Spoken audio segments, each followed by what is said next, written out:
आज मंगळवेढा तालुक्यात एक शेतकऱ्यावर बिकट परिस्थिती आलेला आहे की सरकार कोणतेही त्याच्यावर लक्ष देणं दुर्लक्ष केलेलं आहे. 5 वर्षापासून पीक विमा मिळाला नाही.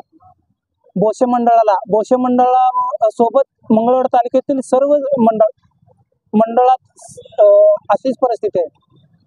कोण सरकार याच्यावर दुर्लक्ष केल्यामुळं आज शेतकऱ्यांना थेट दुर्लक्ष असल्यामुळे आंदोलनात उतरावं लागलं.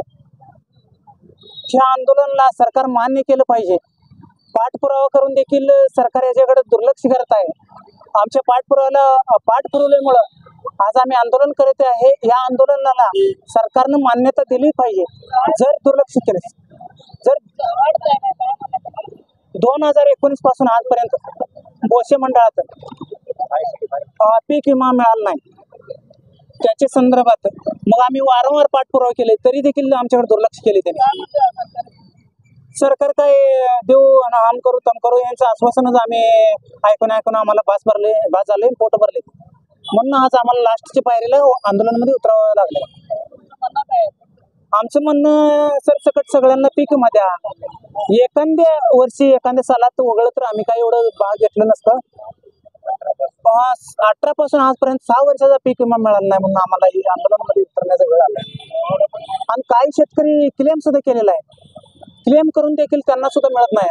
असं कंपनीकडून फसवणूक होत आहे आणि हे सरकार दुर्लक्ष करत आहे. मग ह्याच्यावर लवकरात लवकर आमच्या मागणीला आंदोलनाला मान्य करा आणि मागण्या मान्य करा, नाही तर येणाऱ्या विधानसभेला आम्ही बहिष्कार टाकणार आहे.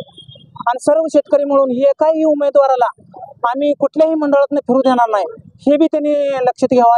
इच्छुक उमेदवारांनी येणाऱ्या विधानसभेची त्याहून जर तुम्ही दुर्लक्ष करीत असाल, थेट शेतात काम करणाऱ्या शेतकऱ्याला विधानसभेला उभा करून आम्ही थेट शेतकऱ्याला निवडून आणणार आहे. बळीराजा समितीकडून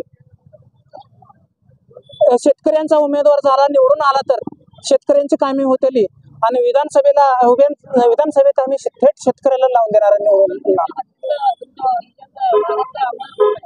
काय म्हणला आमदार? काय आता सध्या पहिले बहाडके होते, आता सध्या अवताडे आहेत. म्हणजे त्यांना सुद्धा पत्र दिलेलं आहे. त्या ऑफिसला भेटून त्यांना थोडस माहिती दिलेलं आहे. त्यांनी थोडस दुर्लक्ष केलेलं आहे. मग आमचं काय आता आम्ही त्यांना काय बोलू शकत नाही. आता त्यांनी ते काय असं देव करू काय तर असं त्यांनी म्हणते. मग आम्ही आता त्यांनी प्रतिनिधी आम्ही सगळ्यांनी मिळूनच पहिल्यांदा निवडून दिलेला आहे. आम्ही त्यांना काय बोलू शकत नाही. त्यांनी करायचं नाही करायचं त्यांची इच्छा. मागणी एवढं मान्य झालं पाहिजे. आम्ही कोणालाही कुठल्याही पक्षाला म्हणा, कुठल्या प्रतिनिधीला, कुठल्या नेत्याला आम्ही बोलू शकणार नाही. काम झालं म्हणजे बस. आणि काम होईना ना, आम्ही कोणत्याही उमेदवाराला फिरू देणार नाही. आणि एवढं त्यांनी लक्षात घ्यावं.